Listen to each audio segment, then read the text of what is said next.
Shopping for a GMC Sierra 2500 HD? This heavy-duty powerhouse is built for towing, hauling, and hard work. But choose the wrong model year, and you could face expensive repairs and serious reliability issues. The good news? Not every Sierra 2500 HD is a bad choice. Today we're revealing the GMC Sierra 2500 HD years to avoid, and the best years to buy used, based on reliability data, owner complaints, and safety records. Let's get started. Kicking off our countdown at number 6 is the 2003 GMC Sierra 2500 HD. While some truck purists love the older styling and mechanical simplicity of the early 2000s, this specific model year is a massive gamble. The 2003 model suffers from frustrating instrument cluster failures, but its most critical flaw revolves around dangerous ABS component failures. The early first-generation ABS systems in these trucks were highly prone to total failure. The internal circuitry of the ABS pump control module degrades over time due to heat and vibration from the engine bay. When the ABS component fails, it doesn't just turn on a dashboard light. Owners report experiencing unexpected and aggressive ABS activation at extremely low speeds, meaning the truck tries to pump the brakes for you while you're just pulling into a parking spot. Eventually, it fails completely, severely compromising your stopping distance in rainy or snowy conditions. Coming in at number 5 is the 2005 GMC Sierra 2500 HD.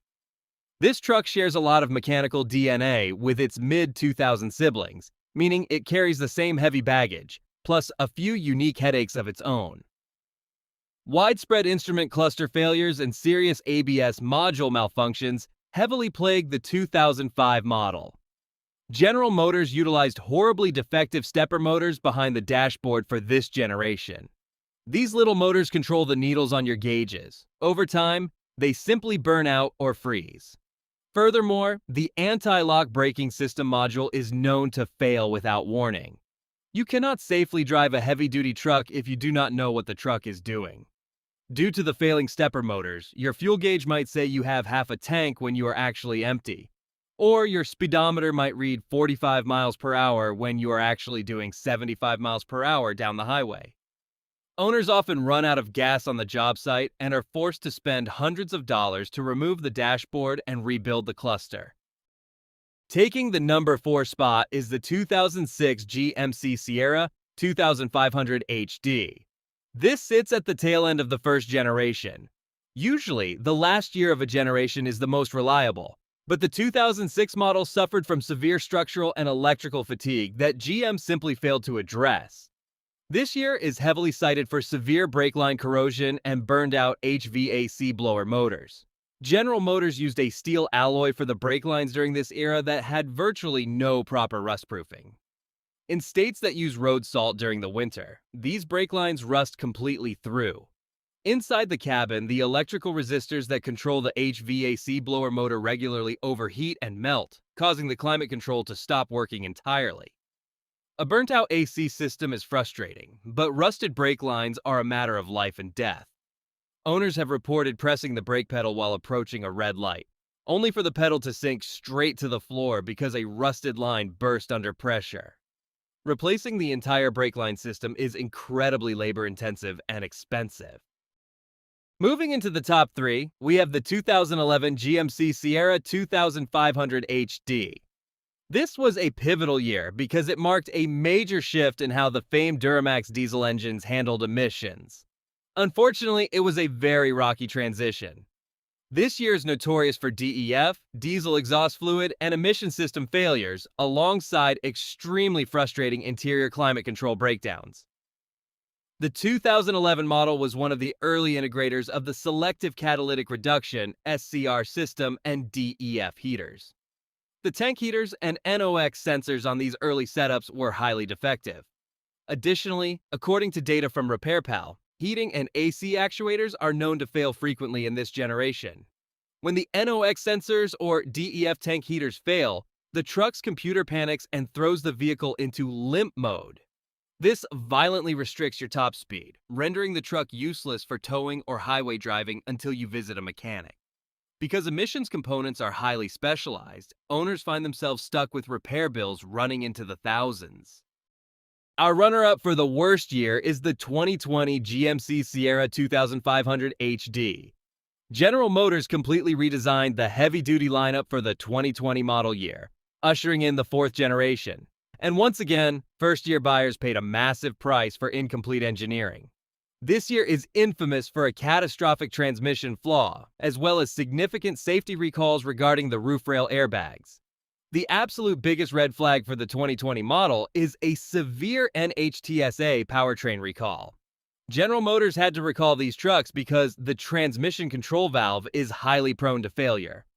Furthermore, the roof rail airbag inflator end caps were found to be improperly crimped, meaning they could detach and essentially turn into shrapnel during deployment. The transmission control valve failure isn't just an annoyance, it is a terrifying safety hazard. When this valve fails, it can cause the rear wheels of the truck to violently lock up while you are driving at highway speeds. If you are cruising at 70 miles per hour while towing a heavy load and your rear wheel suddenly seize, the resulting loss of control could be fatal. And finally, the number one absolute worst year you must avoid. The 2015 GMC Sierra 2500 HD. This was the launch year of the third generation, and it was a complete guinea pig for early buyers. While it looked modern and aggressive, what was lurking under the sheet metal was a total nightmare. The 2015 model is widely considered by car complaints and automotive experts as the worst year to buy. It is heavily plagued by severe electrical gremlins, glitchy infotainment interfaces, and sudden loss of power steering assist. The electrical architecture in the 2015 model was simply not ready for the real world. The infotainment system is known to freeze up entirely or prevent the truck from even turning on. Mechanically, the power steering pump assist can suddenly cut out at low speeds. Imagine you are backing a 10,000-pound fifth-wheel trailer into a tight campsite, and suddenly, your steering wheel feels like it is cemented in place. It makes this heavy-duty truck incredibly dangerous to maneuver. Throw in faulty trailer brake harness glitches that constantly trigger false service trailer brake system warnings, and the 2015 model becomes a year that will cost you your patience and your wallet. Now that we've steered you clear of the money pits, let's talk about the good news. If you want a reliable workhorse, you need to look at the golden years. First, the 2013 and 2014 models. These late second-generation trucks are considered the sweet spot. GMC tightened up their quality control, and if you find one with the 6.0-liter Vortec V8 gas engine, you are getting a truck with exceptional value, cheap parts, and rock-solid reliability. If you have a higher budget and want serious towing power, aim for the 2017 to 2019 models. These years introduced the legendary L5P Duramax diesel engine, pushing out a staggering 910 pound-feet of torque. By this time, GMC had completely ironed out the electrical bugs that ruined the 2015 models, leaving you with a comfortable, incredibly capable modern truck. Buying a heavy-duty truck is a major investment, and choosing the right model year can mean the difference between a truck that lasts 300,000 miles and one that stays in the shop.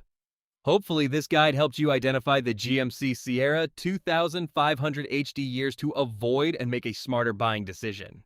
If this video helped you, hit like, subscribe, and turn on notifications for more automotive buying guides. Stay safe on the road, and we'll see you in the next video.